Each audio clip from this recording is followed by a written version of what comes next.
Welcome to Pelvic Biz Podcast. I'm Dr. Kelly Alhui. I've grown my pelvic health practice, orthopelvic physical therapy, and now I'm helping pelvic health professionals do the same. Each week, I give you the knowledge you need to grow your practice. Let's get into today's episode. The Pelvic Biz podcast is sponsored by Jane, an all-in-one practice management software that offers intuitive features like booking, charting, and billing to help run your practice. Jane knows payments are an everyday part of running a practice. With that in mind, they've created a PCI-compliant payment solution called Jane Payments that offers flexible online and terminal payments for your practice. With Jane Payments, you can collect a credit card through an intake form or your online booking payment policy, which can be charged later on. You can also send payment request emails or texts to collect outstanding balances. You can learn more at gene.app/payments or use the code PelvicBiz1mo at gene.app/start to receive a 1-month grace period applied to your new Jane account. Today, I'm going to go over how to become a female entrepreneur, especially in the pelvic health space. So many tips and tricks to go over. I could start anywhere. But I think the biggest thing I'm going to start with is what qualities after coaching, over 60 something pelvic health PTs be able to leave, practices they weren't happy with and start their own practices. I think these are the qualities that most of them tend to have. So, number one, everyone's scared. Okay. So you are not alone if you're listening to this thinking, "Oh, I'm so scared. I don't know if I can do this." We're all scared. Okay. We all, when we first start out, have no money. Very few people that I know have a lot of money when they're trying to start a practice. It just doesn't work out that way because part of the reason why they're trying to leave where they're at is because they're not getting paid their worth. So most of us are scared. We don't have money. Most of us have a family or kids. So that's always a concern of, I don't know if this is the right timing. My kids are this age, or my family is doing this, or, I'm not in the right location that I want to be yet. All the things. Let me just tell you this. There will never be a perfect time to start a business. And if that is an excuse that you're saying to yourself, it's just that it's an excuse that will make you not get started. So no matter whatever is going on in your life, today's the day. Like if you're listening to this podcast, today is the day to start your business. And I'm here to tell you, it doesn't take much. It really doesn't take much. The other, belief that a lot of us have is, oh, I'm an introvert. I hate talking to people. How am I going to grow a practice? I hate this. Okay. And that doesn't even mean a brick and mortar practice. You don't have to grow a brick and mortar practice. You can grow an online practice. You can grow an online membership. There's so many different options now out there that you can do to become an entrepreneur. The biggest thing that I find with this is I would write this down. Number one, what population do you want to treat? What is your passion? If you don't have a passion, then here's number two. What big problem can you solve for people? What is something that you see that people have difficulty with and that potentially you could come up with the solution? Or you have the tools or skill set that could come up with the solution. Number three, you got to figure out, where do these people hang out? Where do my population hang out? Okay, that's key. And then what you do is number four is just start talking to them. Like literally talk to them. Ask them, what do they want? If they had this, what would make it easier for them in their lives? If they had this problem solved, what would that mean to them if this problem was solved? Well, it would mean that I get to hang out with my husband and blah, blah. Okay, great. Well, fantastic. I'm going to help you solve that problem. Okay. Also, what I find with female entrepreneurs that are really, amazing at what they do is they have some pain. They have a story. And most of you guys that are listening to this have a story. You have a unique, individualized story. And you have to look back at your past self or just your past and say, what was painful for me? And it may not seem like that big, like passing the boards, or this person in class rejected you, or you didn't fit in school, or, you're probably thinking, oh, that's such a little thing. It's not, especially when you're, at a younger age. The biggest thing you want to do is fit in when you're in school, right? And so use some of that grit and some of that pain to actually make you just start the thing, because maybe there's a belief in there of, I was never good enough when I was growing up, or I would never fit in. So why would I fit in this entrepreneur journey? Um, but the reality is that's the belief that's actually holding you back. And until you push through that belief and just say, screw it, I'm going to do it, then you're still just going to be held back. Because most people also really care about what everyone else thinks. They really do. I personally do not. Because let me tell you a little story on my background, and this is my background, okay? It feeds right into this. Is I grew up where, most of you guys don't know this, but I had a learning disability where I was put in these special classes. It was so painful that I was so uncomfortable from first grade all the way until freaking high school when I was in these classes every single day. I was terrified if the teacher called on me to try to read. I absolutely hated reading out loud. I still do. Okay.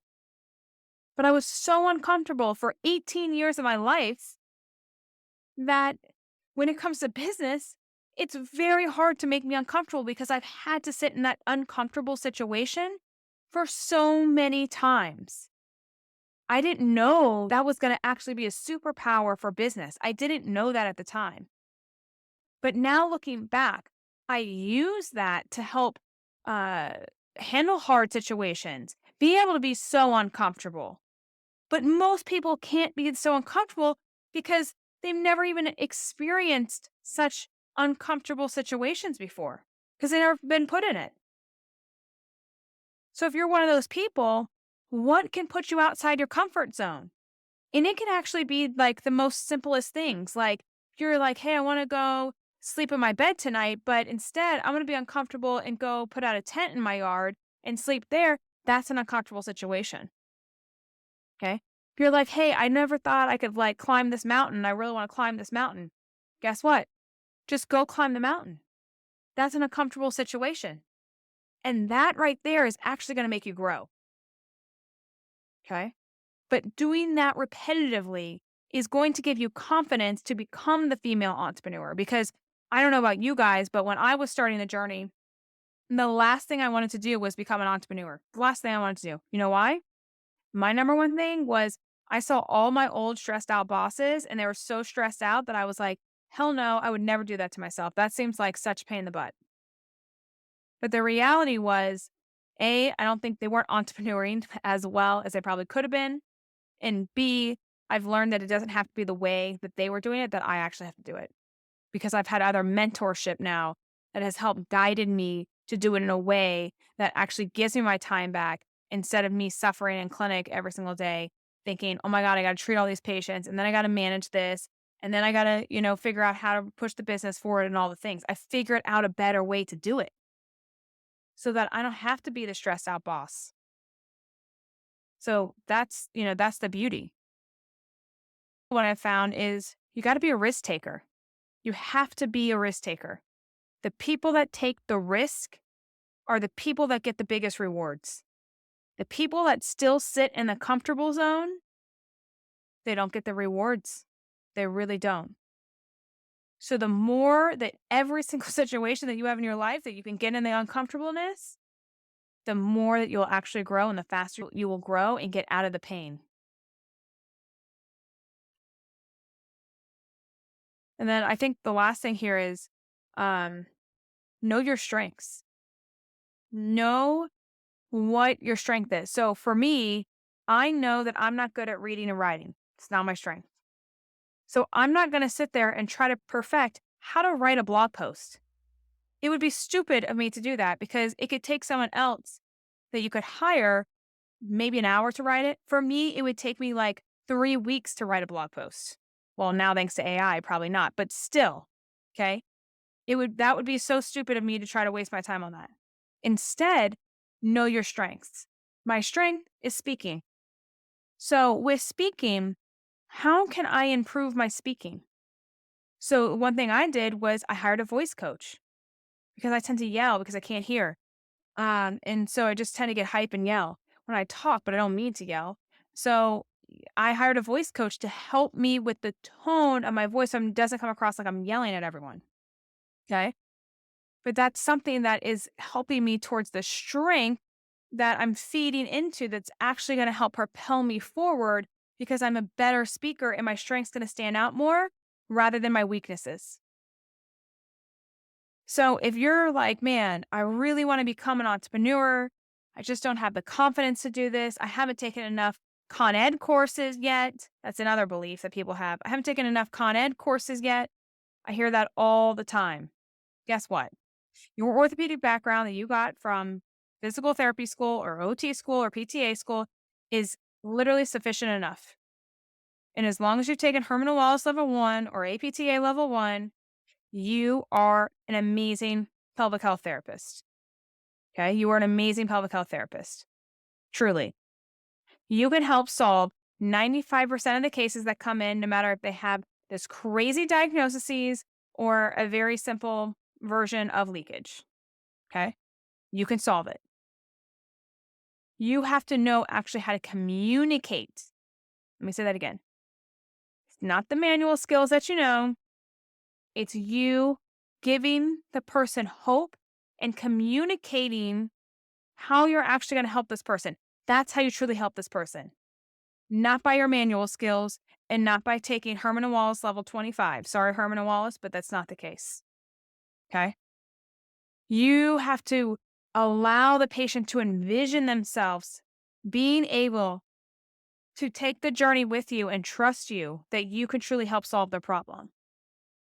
And if you can do that, then you're going to be an amazing entrepreneur because if you can communicate with more and more people that way and they start to see the vision, they start to see the impact, they start to see how you can truly help, it's game over. You're going to be a freaking amazing entrepreneur. And if you don't have that skill, it's okay. That's when you invest, hire coaches or whatever else, and you start learning the skill. Most of us actually don't have the skill because they never taught us that. They taught us manual techniques. But you got to learn to be like, hey, no, I'm going to take control. And let me just speak to this too.